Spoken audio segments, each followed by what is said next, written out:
complaining. Seems like independent women do the most complaining. When men do what they're supposed to do. Why every man gotta be a yes dear ass? Hey, come on, you guys. You are ignorant. I'm protesting. Are your dreams, son? Same dream. Like me and you, no disrespect how we doing it, but I can tell people like, nigga, remember when we was at so and so back in '94, or remember we was on tour, you know, me and Tank been on tour with Leah and stuff. So I can tell y'all some intricate stuff. With me and Tank washing clothes together at hotels and stuff, or me and Faison being together. You know what I'm saying? Some private moment. They get in a fight in a car one time. So my podcast with my friends were coming on there.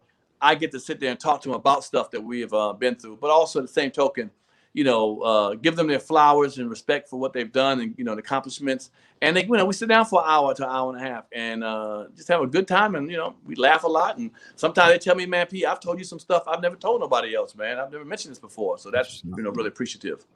All right. Well, we definitely we don't like to leave any stone unturned here either on the Hip Hop Uncensored podcast. So what happened with Corey Holcomb?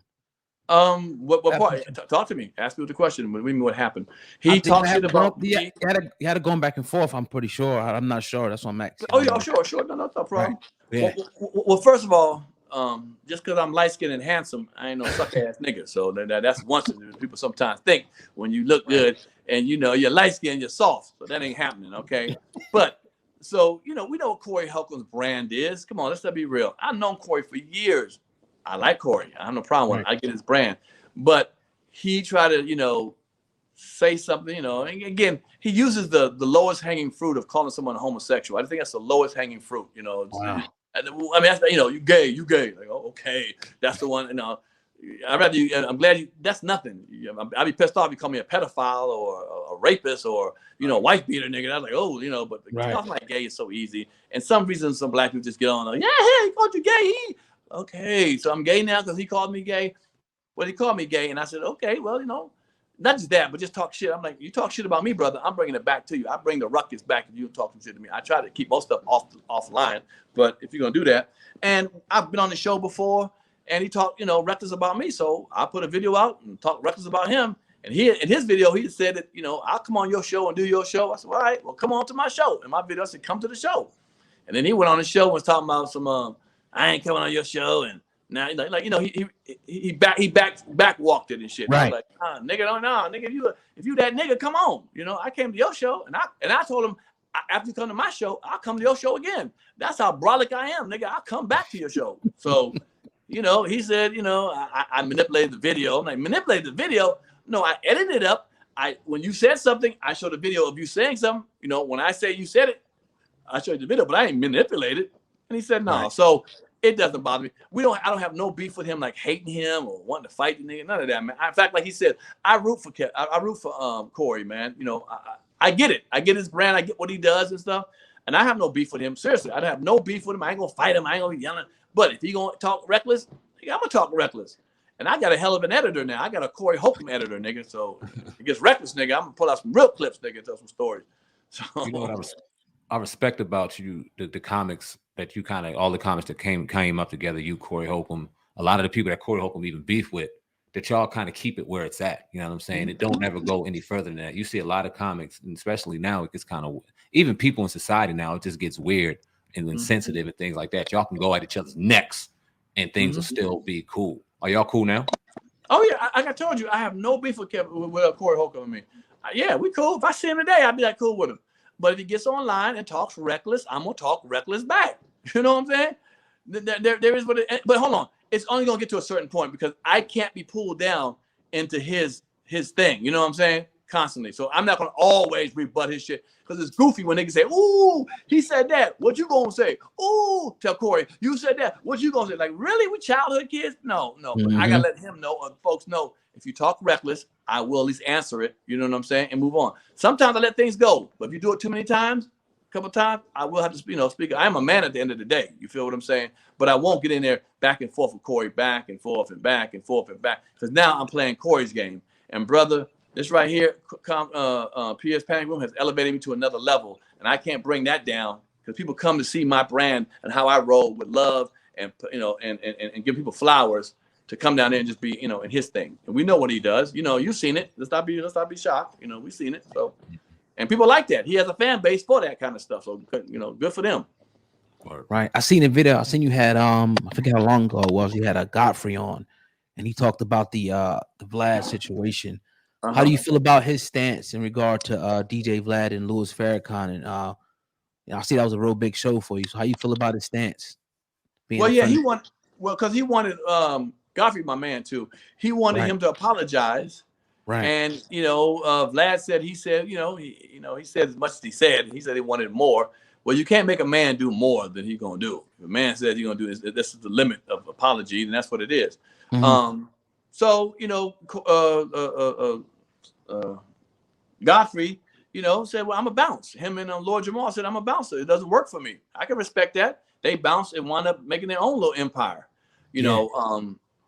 I'm not privy to everything that Vlad said, so I can't tell you exactly what he said and how it came off exactly and everything. I'm not really privy to I wasn't around that moment and stuff. But if it was disrespectful and he didn't like it, them two didn't like it, then yeah, move on. If I feel like it wasn't that disrespectful or his apology was enough, then I would communicate with Vlad. I don't dislike Vlad. You know what I'm saying? People call him a culture vulture. I know that, but you gotta understand, people are coming on that show. He ain't forcing nobody to come on that show. You know what I'm saying? I'm just being honest. He's not. When can we not blame also the people? Are we saying that they're so ignorant they have no idea what they're doing when they come on that show? You know what I'm saying?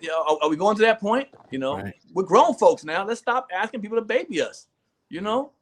Make your own choice. If you don't want to go on the show because you don't like it, don't go on the show. If you go on the show and you say some dumb shit about, you ask your question, what did you do? What year was it you shot, little Mikey? You say, 1993. Oh, I should have said that. Well, why'd you say it? I don't know. You asked me. Fuck out of here, dude. You grown-ass man. Don't say it. Say, man, what are you talking about? And move on.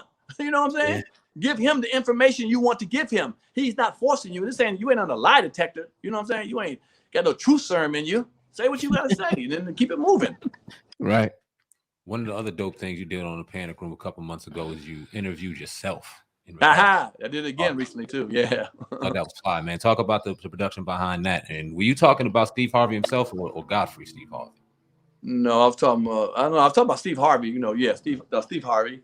Okay. Just something that happened that I explained what happened. I didn't blame Steve Harvey. I just said that, because I think it's more his management that did what it did. But back to me filming that. Yeah, that's not an easy task to do that. For those of y'all go back, maybe if you go on my page at YouTube at Comic Pierre, go there and you can see me interview myself. I literally sit in a chair, this chair here, and I say all the questions to myself. But when I say them, I got to kind of remember how I'm going to answer them later on. So I spend maybe 20, 30 minutes on one side of the chair and say the question. So I got to listen to myself, and be like, okay, and kind of remember how I'm going to answer it. So I can give you like a response, like, oh, you said what? How old was you? 10 years old, whatever the question may be. Then when I go to the other side, I have somebody sit here and read the questions, and I got to now remember that I said something to comment that. And so when you do that, that goes back and forth. And then I got to make sure I don't cross the line. There's an imaginary line that splits between me and my other side. So that way, when you put them together, so when you see me talking, you'll see like me talking here to nothing here, nothing on this side, whatever. And then you see me talking here. And then before you know it, we put them together. And then it makes like I'm talking to myself. We split right down the middle. And I don't ever cross the line when I'm on this side. I don't cross this line. And when I'm on this side, I don't cross this line. The line being an imaginary line. I stay back here. So you put them on together, and then you go close up, me talking one time, close up, me one time. Like that. Dope. It's work. It's work, brother. But, people loved it. They respected it, and they appreciated it. So I'm thankful for that. So I got another one. I did a new one recently. Nah, man, definitely loving the work you're doing over there. Keep on pushing out the content. Let the people know what's in store for Pierre's Panic Room podcast too coming up, man. I got I just keep getting a good guests, man. A lot of good guests. I got Ralph Tresvant. They just got off the tour. Lonnie Love. I can't think of everybody I got. Like I said, Ruben Stutter. He's coming in today. TK Kirkland, like I said, is coming in. Nikki Gilbert. So I got people who said they want to come up. Sherry Shepard. So I got folks who, Jason Weaver. I got a lot of people who said they're coming in. As it's growing, people are willing to come in more. Well, they were coming in before. I really appreciate the people who came in the beginning. Not like I don't appreciate people coming now, but they the ones that helped it push, moved it. You know what I'm saying? Country Wayne came in twice before it even started moving. Akon came in. Do you know what I'm saying? But way before. I'm like, wow. You know what I'm saying? They came in. Life Jennings, Case, all them before. Yeah. And now it's clicking. And I appreciate them so much for helping me get this thing rolling. And if they want to ever come back, they can come back. But it's just a love fest, man, and some interesting questions. And I'm not afraid to ask questions, as y'all can tell. I'll answer a lot of questions and ask questions. So Appreciate you, man. Yeah. That's why we do appreciate Pierre on the Hip Hop Uncensored Thank podcast. Always coming through when we hit you up, man. Definitely appreciate your humility. Definitely appreciate your honest opinion. Never unapologetic about it, brother. Definitely keep doing your thing. Salute to you, King. And Yes. definitely will keep watching, and hopefully you keep coming on, man, and keep dropping your knowledge, man. We definitely appreciate Pierre on the Hip Hop Uncensored podcast. Drop your social media handles and where they can find the Panic Room one more time. Yeah, you can find me everywhere at Comic, COMIC Pierre, Comic Pierre on YouTube or Instagram. Facebook is Pierre Edwards. Just drop it, holler at me. Let me know that you heard me on here so I can give you a shout back, man. Last time I was on here, I couldn't believe the influx of people. I didn't know how big y'all was. I ain't gonna lie, man. I was like, holy shit. For like 3 or 4 weeks, I was getting stuff from Hip Hop Uncensored, fans. Like, I caught you on the show. I was like, wow. So I really appreciate, man. I've been on twice, man. And again, this is my 3rd time, I guess. And I really, really appreciate y'all giving me an opportunity to speak my side of stuff. And y'all keep doing what y'all doing, man. I respect it, really. And I'm available when you need me, brothers. Appreciate that. Much love, man. Pierre on the Hip Hop Uncensored podcast. Salute, brother. Keep doing your thing. Thank you.